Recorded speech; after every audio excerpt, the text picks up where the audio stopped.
bom dia. Muito bom dia. Bem-vindo ao Carrefour do Observador, por assim inteiro, portanto. Sem dúvida. Bem-vindo aqui ao Carrefour, candidato aqui à Câmara do Porto. Estamos mesmo ao lado da Câmara Municipal do Porto. Então, depois de muita tinta correr sobre o candidato que o PSD ia apresentar aqui à Câmara Municipal do Porto, estamos aqui consigo, é o escolhido. Além disso, conseguiu selar uma coligação com a Iniciativa Liberal e com o CDS. Podemos começar já por aí. Qual é que, depois de um ciclo tão grande de Rui Moreira e de haver muitos candidatos no Porto, qual é que é a importância dessa coligação e de poder contar com esses parceiros? Esta é uma candidatura, eu assumi desde o início que tinha que ter algumas características. Era ser genuinamente aberta à cidade e eu chamei-lhe na altura, desde o início, uma plataforma de cidadania. E para isso era importante que, de facto, fosse para além da lógica estritamente partidária. Partidária do meu partido, o PSD, mas também daquilo que é a lógica até de todos os partidos. E por isso é que é uma coligação que tem, de facto, o PSD, o CDS e a Iniciativa Liberal, e, portanto, muito alargada, uma coligação que não... É original, digamos assim, ainda não aconteceu em nenhuma circunstância, é a primeira vez, mas também que junta muitos independentes. Nós temos até um movimento que se gerou espontaneamente, chamado Independentes do Porto, não é? Que estão também a apoiar ativamente, não é? São cerca de 1000 pessoas que subscreveram um documento de apoio e que se têm organizado também no sentido de dar o seu apoio, não é?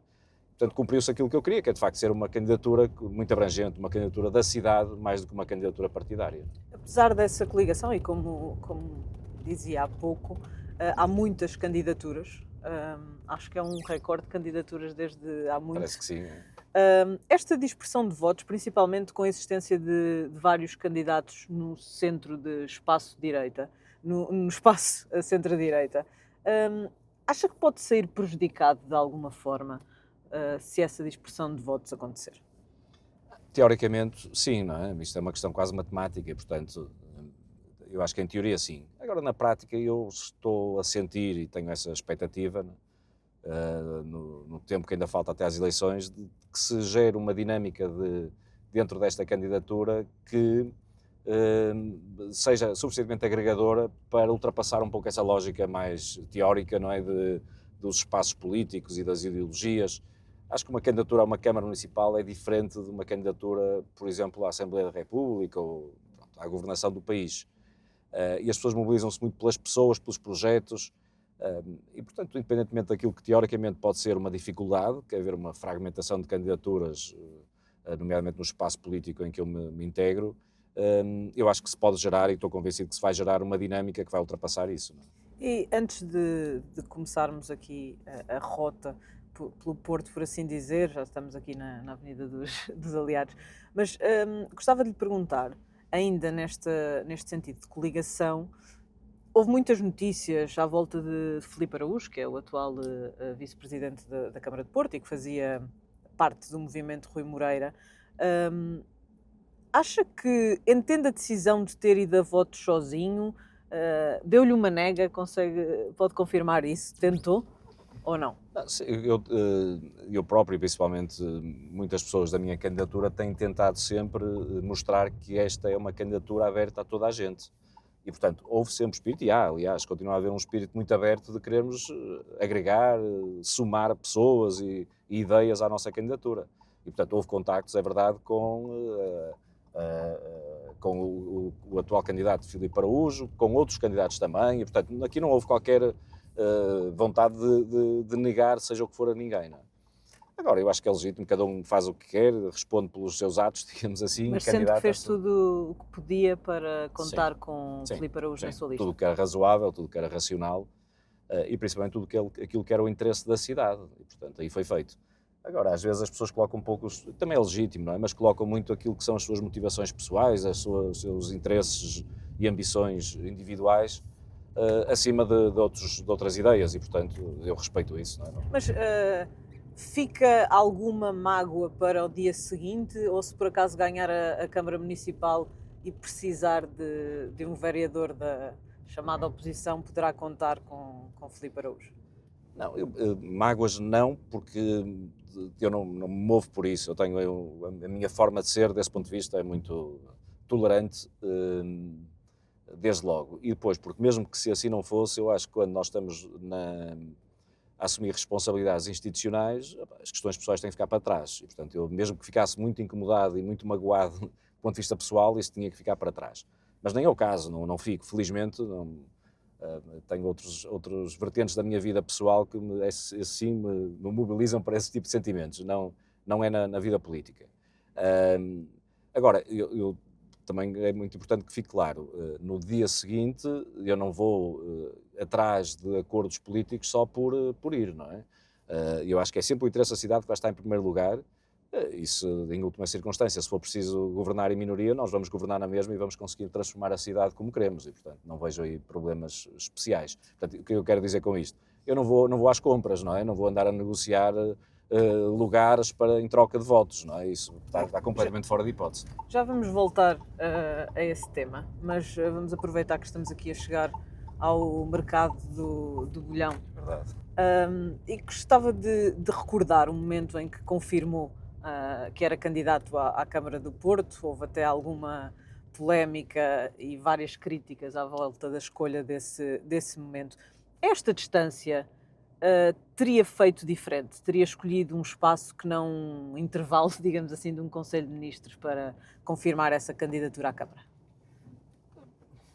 Genuinamente não, eu teria feito igual. Agora eu vou contar uma história que daqui a uns anos toda a gente se calhar vai acreditar, porque eu vou a contar, porque é de facto um episódio daqueles que ficam para a história.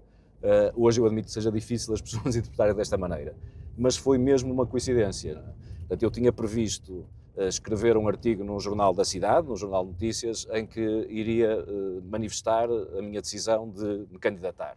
Isso foi, assim fiz, assim escrevi, assim combinei com o jornal a publicação desse mesmo artigo, e já estava tudo a ocorrer quando me foi dito pelo Primeiro-Ministro que tinha a intenção de fazer um Conselho de Ministros, tinha-se lembrado a hipótese de fazer no mercado do bolhão. E coincidiu exatamente no mesmo dia. Eu sei que isto é muito difícil de se perceber, aliás, eu nem fiz questão de dizer isto, porque podia parecer tudo uma encenação, não é? Mas a verdade é que foi mesmo uma coincidência. Mas eu acho que foi uma coincidência feliz, ainda por cima. Não é? Porquê? Porque nós temos de ser transparentes na vida política, e a partir do momento que eu assumi uma decisão de me candidatar à Câmara do Porto, e eu também o fiz para que todo o país e para que o próprio governo percebesse que eu estava a tomar aquela opção. Atenção, não foi bem no meio de um Conselho de Ministros. Aquilo que ocorreu é que, de facto, foi nessa manhã, através de um artigo de jornal em que a decisão foi comunicada, e depois eu acho que com naturalidade, quando vim para o bolhão, a comunicação social, os seus colegas, naturalmente interrogaram, porque era, de facto, o tema do dia. Não é? Tem-lhe valido algumas acusações. O seu principal adversário, Manuel Pizarro, disse que é o delegado do governo a estas eleições autárquicas. Como é que vê essas acusações? Não chateia ter esse tipo de afirmações sobre si? Eu já tenho demasiados anos de vida política para perceber que estas coisas fazem parte, e portanto acho que, para ser completamente honesto, quando a crítica que me fazem é essa, eu sorrio porque digo é bom sinal, não é? Porque não há nada de facto mais complicado para me atacarem, nem há críticas a apontar, porque essa de facto é uma crítica um bocadinho absurda, não é? Acho que, quer dizer, eu fiz parte do governo do país e acho que nós não temos de ser provincianos no Porto ao ponto de achar que uma pessoa do Porto não pode assumir uma função de ministro, é o que faltava, não é? Ou só porque o faz, de repente passa a ser um emissário de Lisboa, Deus me livre, não é? Até porque o próprio Manuel Pizarro também já o fez, não é? E acho que isso é um motivo de orgulho da cidade, não é? Eu não acuso disso, ao contrário, não é? E portanto, nesse aspecto, acho que quer dizer, eu cumpri uma missão, acho que quem conhece o meu percurso de vida sabe, não é? Foi uma missão que eu desempenhei no governo, e agora resolvi empenhar-me numa outra missão, que eu faço com mais gosto, acho que é claro, não é? Eu tenho essa particularidade, é que eu decidi deixar de ser ministro para ser candidato à Câmara do Porto. Eu decidi, por minha vontade, voluntariamente, dedicar-me à minha terra, dedicar-me à minha cidade, e é isso que estou a fazer. Acha que que as lojas históricas aqui do centro do Porto devem ser protegidas e, se necessário, a Câmara, a autarquia, deve pagar por isso, por esses custos de manutenção desses espaços? Acho que é fundamental haver uma estratégia e uma política pública para a manutenção das lojas tradicionais, porque fazem parte da identidade da cidade. E, portanto, eu diria que há uma política pública que tem que existir que defenda a identidade da cidade. E as lojas tradicionais passam por isso. Portanto, acho que deve haver uma política pública equilibrada, sensata, evidentemente, e, portanto, não é de repente não vamos nacionalizar essas lojas, não é? Ou municipalizar essas lojas, mas pode haver um conjunto de incentivos e de apoios, isso sem dúvida nenhuma. Não é? Não saindo aqui do tema do turismo, e antes de passarmos para outros, vamos dirigir-nos a outros locais, Certo. faz sentido aumentar o valor da taxa turística do Porto? Faz, e eu tenho a intenção de o fazer, até porque uma das minhas propostas é termos transportes públicos, sejam metros, autocarros, SCP, seja a própria, os comboios da CP, o transporte fluvial, de serem gratuitos para todos os portuenses, e a forma de o financiar vai ser através do aumento da taxa turística. Tem um objetivo adicional que nós, hoje em dia, estamos, em termos de cidade do Porto, nós não temos um problema de quantidade de turismo, já temos turistas em número muito interessante, eu diria, mas se me permitir esta expressão, com muitas aspas, mas a qualidade do turista, do ponto de vista daquilo que é o retorno para a cidade, acho que o podemos melhorar.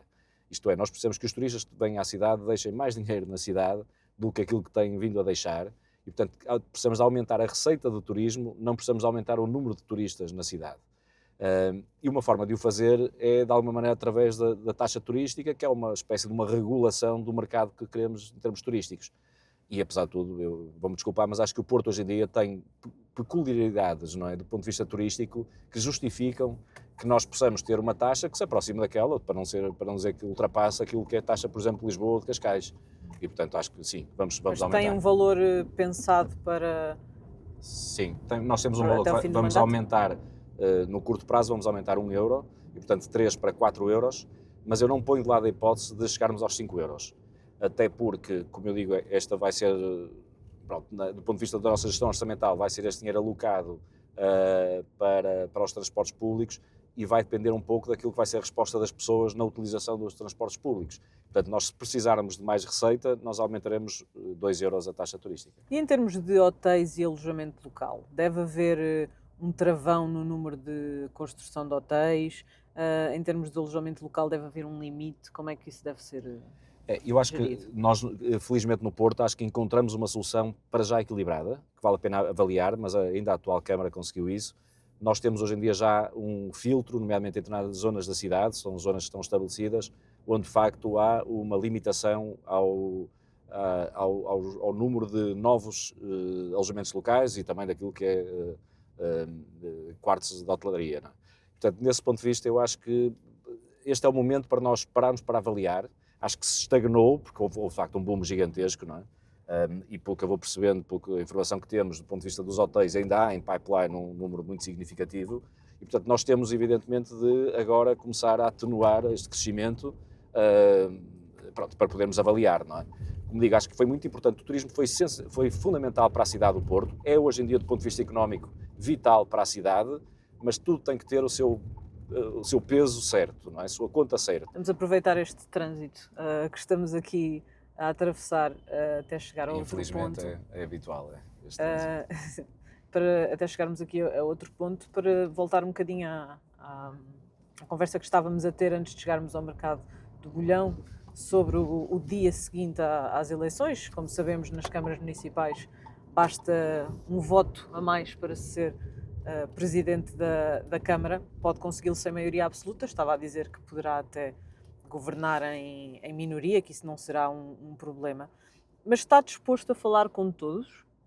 Sim, isso estou. Acho que tenho essa obrigação. Não é? Portanto, como eu há pouco dizia, independentemente daquilo que são as minhas motivações pessoais, os meus gostos pessoais, a minha maior ou menor empatia com determinado tipo de pessoas ou de partidos, a partir do momento que for eleito Presidente da Câmara do Porto, eu tenho uma responsabilidade institucional. E, portanto, eu acho que devo falar com todos aqueles que tiverem sido escolhidos pelos portugueses, quer eu goste, quer não goste. E podemos assistir a uma movimentação à la Rui Moreira para tentar ir buscar um vereador chamado Manuel Pizarro ou está fora de questão?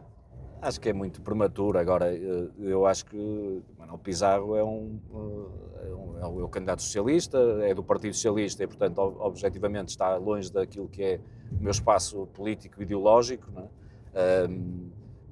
Desde sempre eu conheço, mas tenho uma relação muito boa com ele, e, portanto, que conheço há talvez 30 anos, provavelmente. E sempre tivemos em polos opostos do ponto de vista político, mas isso nunca impediu termos uma boa relação pessoal, não é? Agora, eu acho que é muito prematuro estar-se a especular, digamos assim, sobre isso, até porque eu não faço ideia qual seria a sua disponibilidade de Manuel Pizarro de continuar a dedicar-se à cidade do Porto como vereador, não é? Mas não, desse não sei ponto mesmo. de vista, preferia, por exemplo, contar com o Filipe Araújo, como falávamos há pouco? Não preferia, genuinamente não preferia, não é? Não preferia Filipe Araújo a Manuel Pizarro? Não tenho nenhuma razão para preferir. E quanto ao Chega, o candidato também já fez parte do PSD. No Porto vai ser traçada uma linha vermelha ou não será assim? Há determinado tipo de... Eu acho que não, em termos autárquicos, não faz sentido linhas vermelhas quanto a forças partidárias. Faz sentido linhas vermelhas quanto a determinado tipo de princípios, não é? E políticas, não é? E, portanto, há algumas que eu não vou dedicar. As pessoas conhecem o meu pensamento, eu tenho um pensamento humanista desde sempre, personalista, em que para mim a pessoa humana está acima de qualquer outra coisa, e às vezes nós todos sabemos que o Chega não se esquece muito desse tipo de valores e de princípios e vai atrás de populismos que eu manifestamente não me revejo. Agora, isso não me dá o direito de repente eu ter um capricho e ter uns amus, não é? E, portanto, tudo que seja para o bom interesse da cidade do Porto, eu estarei disponível para conversar com toda a gente, isso não há qualquer dúvida. E já agora, se por acaso não for eleito Presidente da Câmara, conta assumir o lugar de vereador? É muito prematuro, eu genuinamente também, eu sou candidato a Presidente da Câmara, acho que isso toda a gente percebe, não é? Aquilo que me motiva é isso, não sou candidato, como outros são, com toda a legitimidade, candidatos a serem eleitos vereadores, não é? Acho que no meu caso, pelo menos no meu caso e eventualmente do candidato do Partido Socialista, é muito claro que somos os dois candidatos a Presidente de Câmara, não é?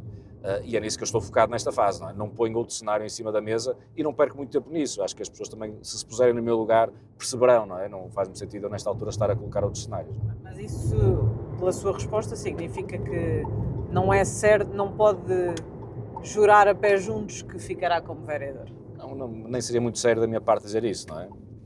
Nem acredito, aliás, que o candidato do Partido Socialista diga algo diferente, porque nós, de facto, somos os dois candidatos a Presidente de Câmara, não é? E, portanto, acho que E acha que é sério legítimo depois não ocupar esse lugar? Depende das circunstâncias, mas acho que sim, já vi muitos casos em que isso aconteceu e acho que não é censurável, não é? Desse ponto de vista. Vamos aproveitar então que estamos mesmo a chegar para falar um pouco sobre a habitação aqui no bairro da Pasteleira, como noutros ao longo dos mandatos de Rui Moreira.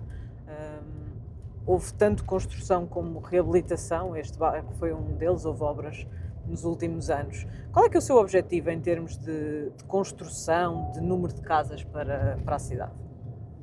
Nós temos um problema de habitação no país, não é? Aliás, até na Europa, mas em particular no país, temos um problema de habitação grave que se deve essencialmente ao preço das casas, não é? Quer seja para compra, quer seja para arrendamento. E, portanto, também a Câmara Municipal tem uma responsabilidade aí. E nós vamos focar-nos, desse ponto de vista, a nossa política para tentarmos ter casas com rendas acessíveis, em particular para os mais jovens. Eu não queria muito entrar nesta lógica de números, porque nós vamos ter que ir avaliando aquilo que é a realidade do mercado e a Câmara tem que responder. Há algo que eu posso afirmar já, e já o tenho dito, nós vamos pelo menos quadruplicar aquilo que é atualmente a oferta da Câmara Municipal em termos de arrendamento acessível. Portanto, estará pelo menos umas 1.600 casas disponíveis. Mas isso eu diria que é o limiar que posso assumir já. Se nós virmos cá mais necessidades, evidentemente que teremos de encontrar novas respostas. Considera que é mais fácil construir novas casas do que reabilitar até edifícios devolutos? Não, eu não sei se, quer dizer, aí depende a facilidade, depende de muitas naturezas, não é, dos próprios edifícios, mas eu prefiro que se recuperem edifícios devolutos, não é? por várias razões, desde logo pelo espaço público e urbano e paisagístico, não é, da cidade. E, portanto, a prioridade vai ser essa. Aliás, é a primeira medida até do nosso programa do ponto de vista da habitação, é precisamente fazermos um mapeamento daquilo que são edifícios devolutos na cidade, começando desde logo por aqueles que são os municipais ou do Estado Central, e começando precisamente por aproveitar esses edifícios para os reabilitar e para os colocar no mercado. Disse o Porto tem muita população a viver em bairros sociais. Disse, salvo erro, que alguns casos se tornaram em verdadeiros guetos no meio da cidade, que creio que foram estas as suas palavras. O que é que quer dizer com isto e como é que se resolve esse problema? Certo. Sim, nós temos de facto, começando por factos, a cidade do Porto tem, e isso é motivo de honra, não é uma crítica, tem uma população a viver em habitação social, portanto, em bairros sociais, como aqui no Porto lhes dizemos muitíssimo superior àquilo que é a média nacional. Nós temos cerca de 13% da população da cidade, quando a média nacional está à volta dos 2%, o que nem chega a 2%. Por exemplo, a segunda maior cidade é Lisboa, não chega aos 8%, o Porto tem 13%. Não é? Portanto, é um outlier, digamos assim, no país. Mas como é que se chegou aí? Provavelmente por várias circunstâncias, por necessidade, naturalmente, e porque eventualmente outras câmaras e outros concelhos limítrofes, no fundo, aproveitaram-se um pouco de o Porto estar a ter esta disponibilidade, e o Porto foi importando, digamos assim, um conjunto de pessoas que encontraram respostas sociais na cidade e não noutros tipos de concelhos. E por isso é que eu acho que nós precisamos aqui também de equilibrar isto um pouco, não é? Tem de haver um esforço de geral, pelo menos metropolitano, a este respeito, mas não só, não é? Um esforço metropolitano para, de repente, a cidade do Porto não resolver os problemas todos do país. Não é? É isso que eu também quero dizer, mesmo quando vejo outros candidatos a prometer milhares e milhares de casas. Nós não podemos querer que seja a cidade do Porto a resolver o problema da habitação no país. Nós temos de resolver o problema da habitação dos portuenses. Construirmos casas e casas e casas, a achar que, como eu já ouvi, nomeadamente do candidato socialista, dizer que isto é um problema económico, resolve-se aumentando a oferta, vai-se resolver o problema do preço, é uma ilusão de principiante, eu diria, não é? Porque a oferta de habitação na cidade do Porto gera mais procura, só por si. Porque as pessoas naturalmente preferirão sempre viver numa cidade do Porto do que viver, se calhar, no interior ou viver num concelho limítrofe. Mas quando fala em guetos afogados no meio da cidade, está a referir-se especificamente a quê? Nós temos alguns fenómenos, felizmente estamos a falar de 2 ou 3 bairros, portanto, nós temos 50 bairros na cidade do Porto e a esmagadora maioria não tem esses problemas. Portanto, estou a pensar em casos muito concretos, um deles passamos ali há bocadinho, não é? Que é o da Pasteleira Nova, não é?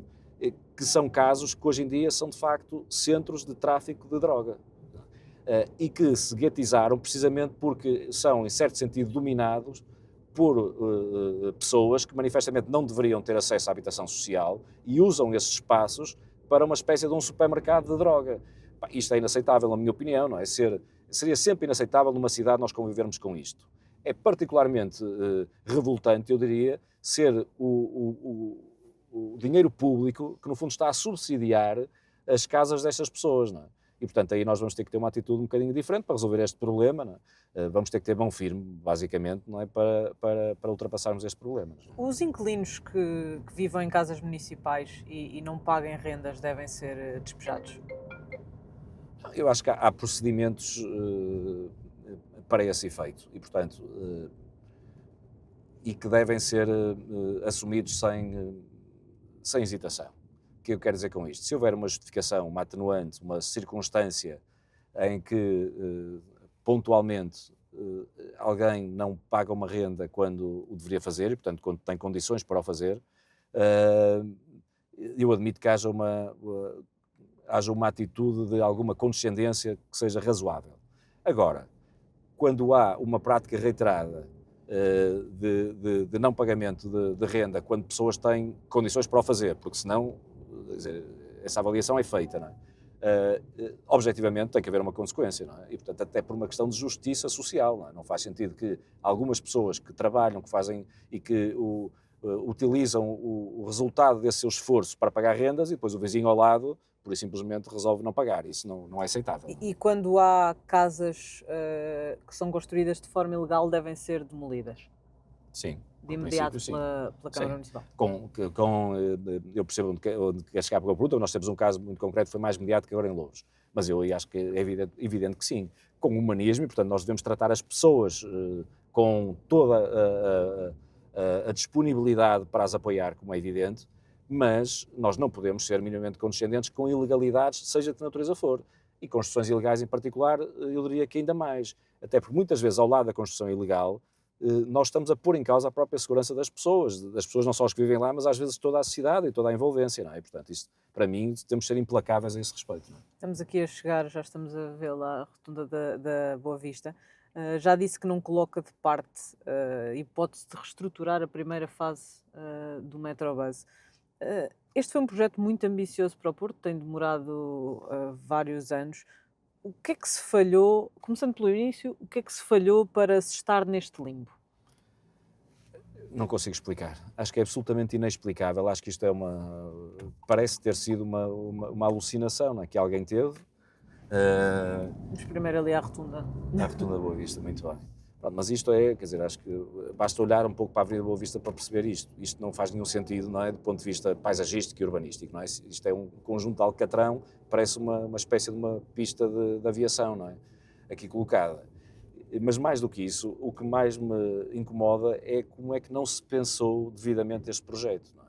Portanto, isto parece ter Estamos sido a ver aqui, impulso. a passar ao lado do sítio onde supostamente vai passar o Metrobus, já está feito, não é? Pois, Mas mas ninguém sabe como é que vai dar a volta, não é? Para inverter a marcha, que é uma coisa notável, não é? Como é que é possível, não é? Acho que isto é de uma irresponsabilidade, porque estamos a falar de dinheiros públicos, estamos a falar da vida das pessoas que foi muito perturbada com as obras que aqui tivemos, não é? Durante meses e meses e meses consecutivos, não é? E de repente não se tratou do básico. E portanto isto foi algo que, segundo se vai percebendo, foi uma grande motivação do governo socialista, do ministro e do primeiro-ministro António Costa.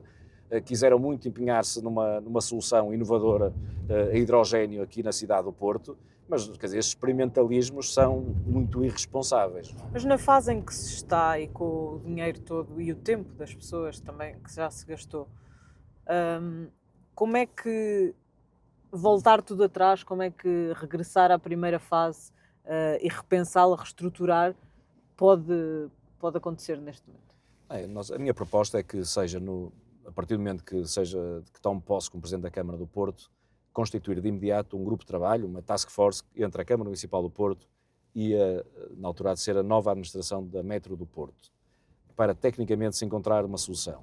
Ela vai ter que ter algumas características. A primeira é maximizar o investimento feito. Portanto, nós não vamos deitar fora o investimento que se fez, não vamos destruir, nem vamos voltar a ter obras infindáveis aqui na Avenida Boa Vista, era o que faltava, não é?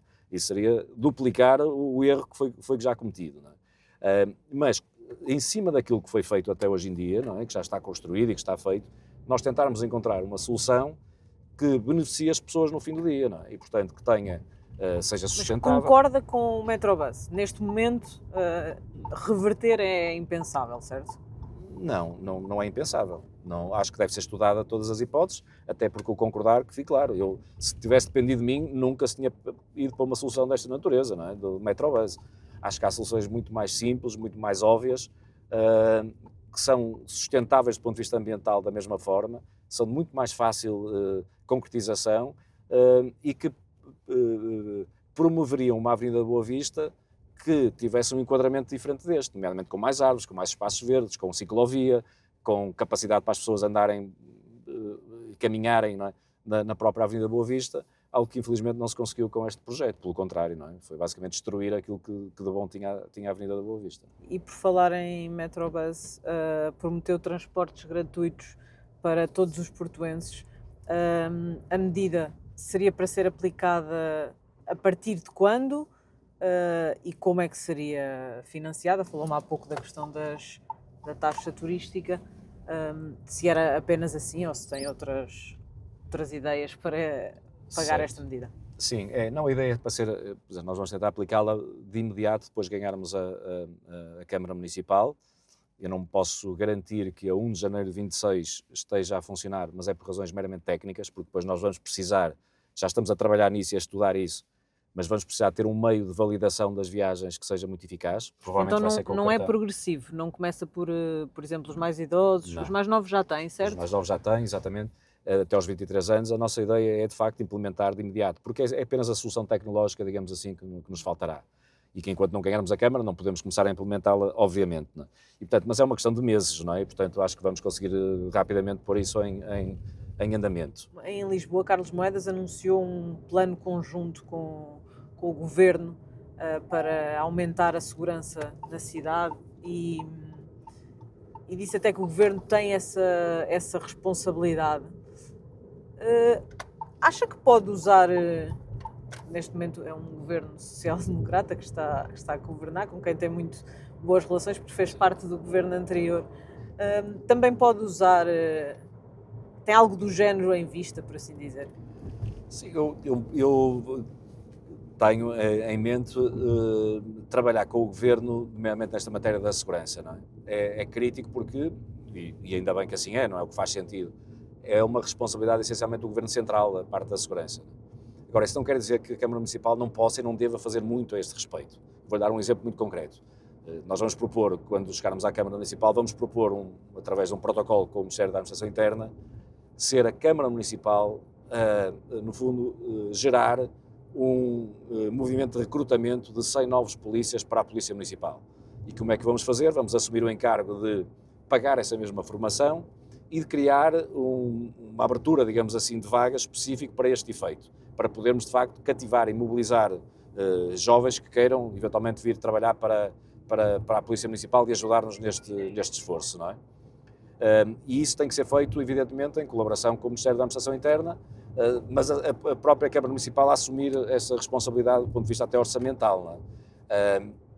E depois, eu acho que, mesmo com o Comando Metropolitano da PSP, nós temos de ter uma relação muito mais próxima. Eu, genuinamente, acho que a PSP tem que conhecer a cidade e tem que... A PSP, ao nível dos comandantes, dos operacionais, não temos nenhuma razão de queixa, pelo contrário, não é? Bem pelo contrário. Mas é muito importante que conheçam a cidade e que deem resposta àquilo que são as necessidades da cidade. E nós hoje em dia temos um problema de segurança, quer queiram, quer não, peço muita desculpa, isto pode não ser simpático, mas nós temos um problema de segurança na cidade do Porto.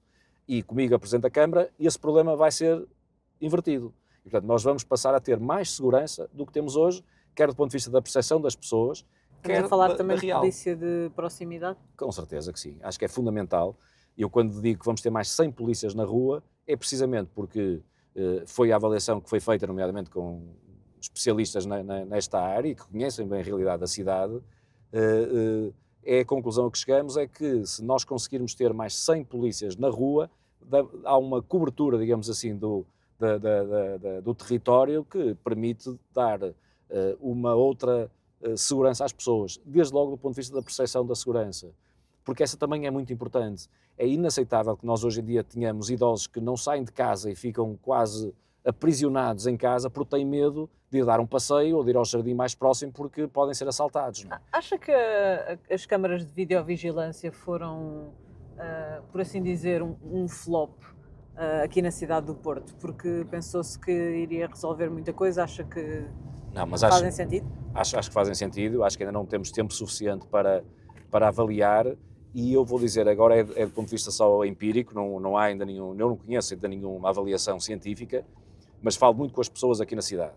E vou-lhe dar um exemplo, ali na zona de Bonfim, de Campo 24 de Agosto, as pessoas acham que reduziu a insegurança, para não dizer a criminalidade mesmo, reduziu-se a partir do momento que há câmaras de videovigilância.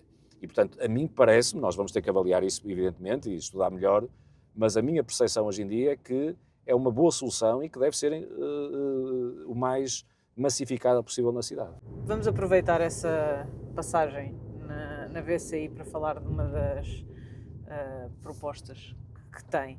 Apelidou a VCI como um cancro no meio da cidade do Porto e admitiu colocar portagens. De que forma é que estas portagens seriam colocadas, onde e se é para toda a gente, se é só para determinado tipo de veículos?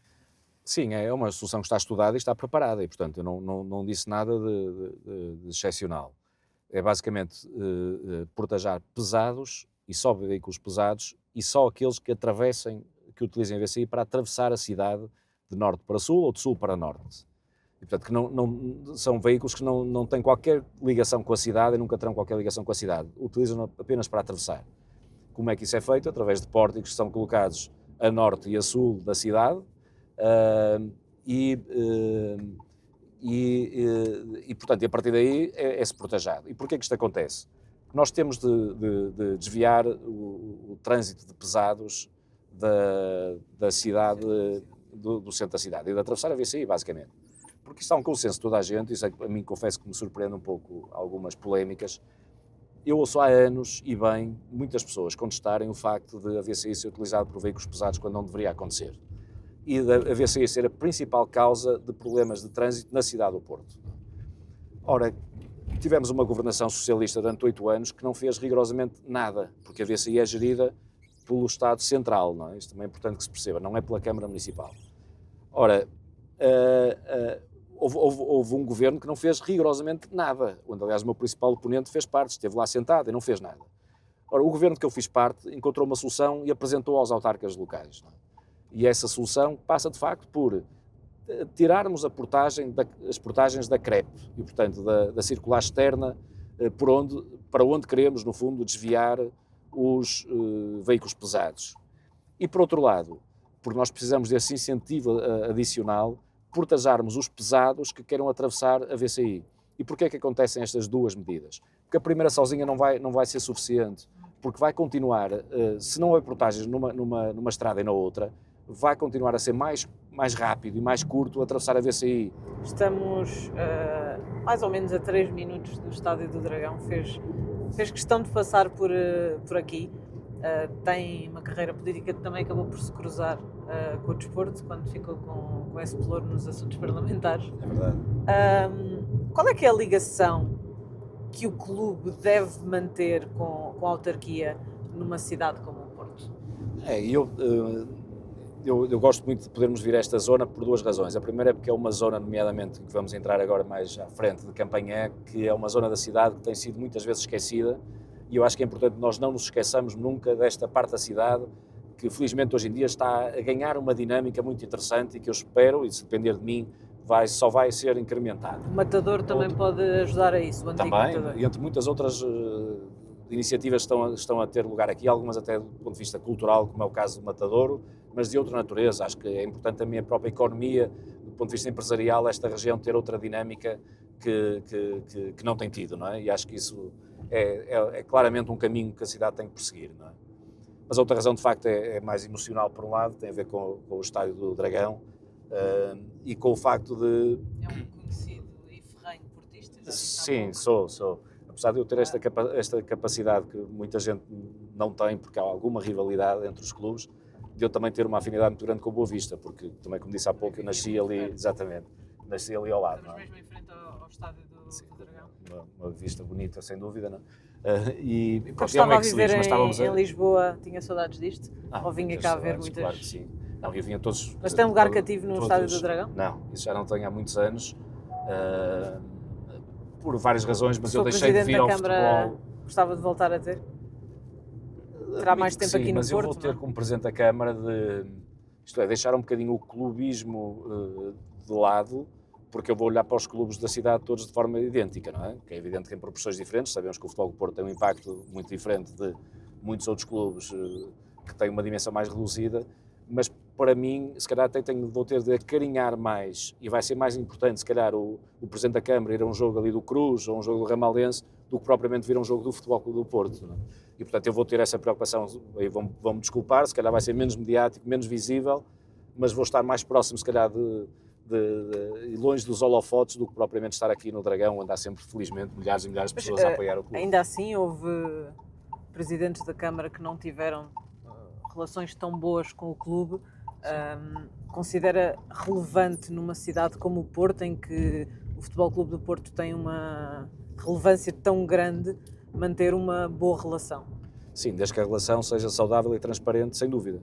Aquilo que aconteceu há uns anos atrás é que o Rui Rio teve uma atitude com o Futebol Clube do Porto que eu não subscrevi, mas que eu, em certo sentido, compreendo, porque foi uma reação a um excesso de promiscuidade que também em determinado momento existiu entre o clube e a Câmara Municipal. E, portanto, não vai haver... O facto de eu gostar muito do Futebol Clube do Porto, ter esta afinidade, o facto de eu respeitar muito e considerar muito aquilo que são os seus dirigentes, designadamente a atual direção, com quem só tenho, de facto, elogios a prestar, e isso nunca vai significar que vai haver qualquer espécie de favorecimento ou de amiguismo do ponto de vista institucional. Não é? E aquilo que aconteceu na altura foi uma reação, eu diria, a uma promiscuidade que não vai voltar a acontecer, manifestamente. Agora, isso não quer dizer que eu acho bem que haja um corte de relações como existiu. Nunca achei bem, continuo a não achar bem. Acho que a Câmara tem a obrigação até institucional de promover o mais possível, de congratular, de enaltecer aquilo que é o papel de um clube como o Futebol Clube do Porto na nossa cidade. Quis passar no polo universitário para onde nos estamos a dirigir agora, estamos a 2 minutos desse polo. Porquê é que fez questão de passar aqui? Porque eu acho que a cidade do Porto está envelhecida.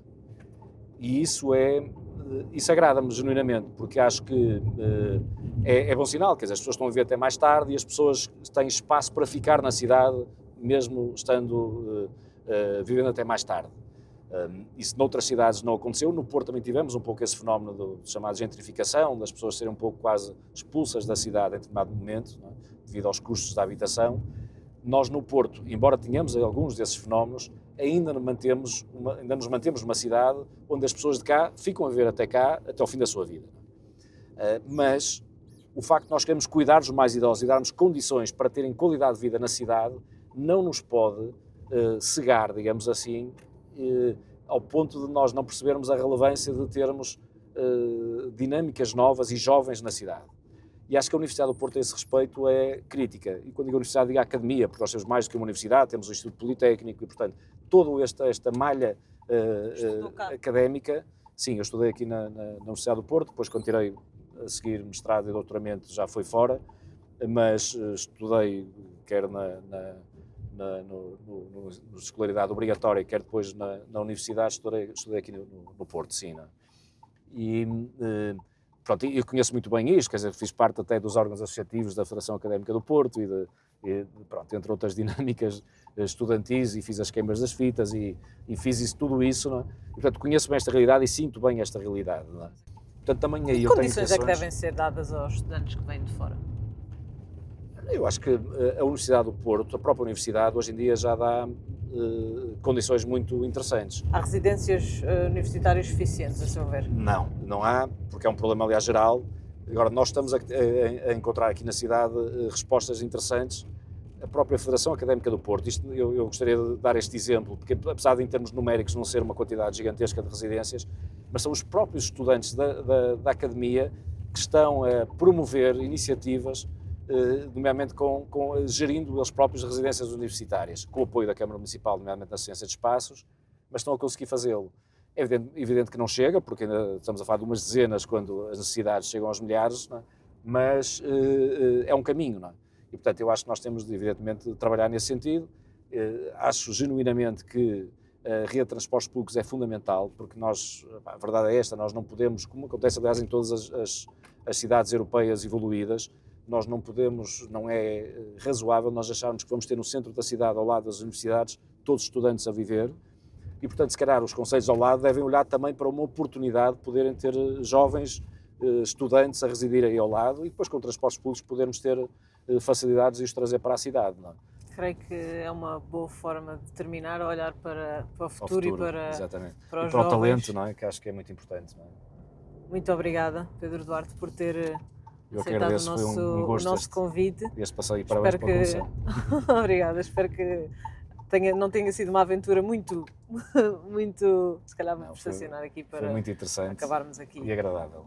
Muito obrigada e boa campanha. Muito obrigado e até à vitória continuaremos a trabalhar.